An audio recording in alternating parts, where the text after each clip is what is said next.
T S ম্যাথিসের পক্ষ থেকে স্বাগতম। আপনারা বোর্ডে একটা অঙ্ক দেখতে পাচ্ছেন, সেটা হলো x plus one by x equal to হলে এই অঙ্কগুলোর মান কত। দেখেন, আমরা শর্টকাটে অভ্যস্ত, আপনারা অঙ্ক দেখে শর্টকাট খুঁজতে যান, ঠিক আছে।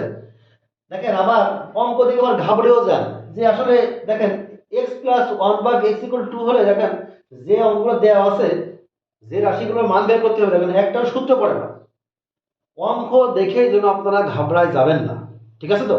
দেখেন, এই জায়গা থেকে যদি আমি এক্স এর মানটা যদি বের করে নিয়ে আসতে পারি, হ্যাঁ, প্রথমে আপনার সূত্র, যেহেতু সূত্র পড়ছে না, যেহেতু এখানে এইটা ব্যবহার করে এখানে কোনো সূত্র অ্যাপ্লাই করা যাচ্ছে না, তাহলে আমরা কিন্তু ভিন্ন পথ অবলম্বন করতে হবে। তার মানে আমার ওই সমীকরণ থেকে এক্স এর ভ্যালুটা বের করে নিয়ে আসতে হবে। কি করে? X plus one by x equal to two.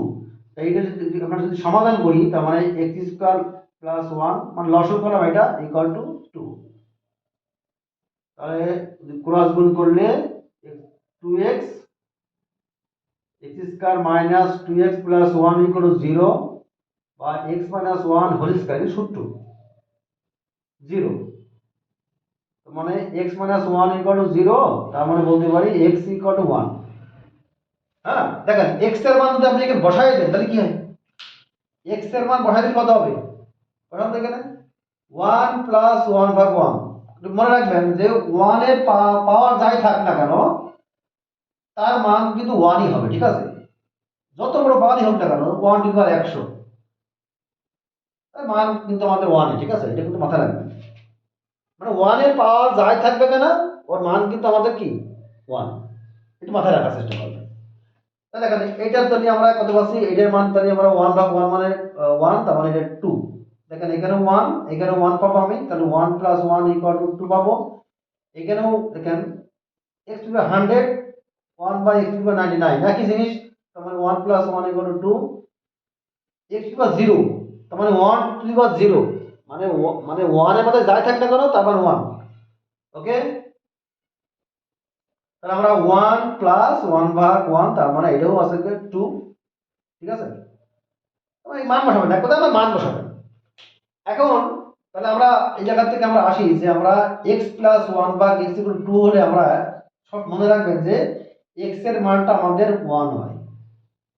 দেখেন একই সিস্টেমে যদি আমাদের মাইনাস থাকে, এইখানে ছিল প্লাস টু, এখানে মাইনাস টু থাকলে মনে রাখবেন যে এক্স এর মান হবে মাইনাস ওয়ান। হ্যাঁ, এই জিনিসটা মনে রাখবেন। দেখেন এক্স এক্স এর মান যদি মাইনাস ওয়ান বসাই দেন, তাহলে আরেকটা কোন চেহারা হবে। হ্যাঁ, যদি মাইনাস ওয়ান থাকে তাহলে কি হয়, এটা কত হবে?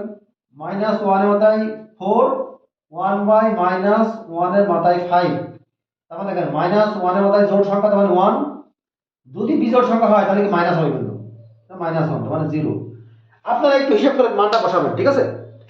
মনে রাখবেন, শুধু এই লাইনটা মনে রাখবেন যে x plus one by x equal to হলে এক্স এর মান হবে টু, সরি ওয়ান, আর মাইনাস টু হলে এক্স এর মান মাইনাস ওয়ান, ঠিক আছে। তাহলে এই মান দুটো যদি আপনি যে কোনো সমীকরণের মান বসাই দেন, তাহলে কিন্তু আমাদের ক্যালকুলেট মানে আমাদের সূত্র ছাড়াই কিন্তু উত্তর হবে, ঠিক ঠিক আছে।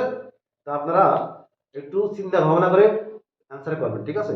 সূত্র পড়ছে না বলে যে অন্য কোনো পথ অবলম্বন করবেন না, এটা কিন্তু ঠিক না। ওকে, আল্লাহ হাফেজ।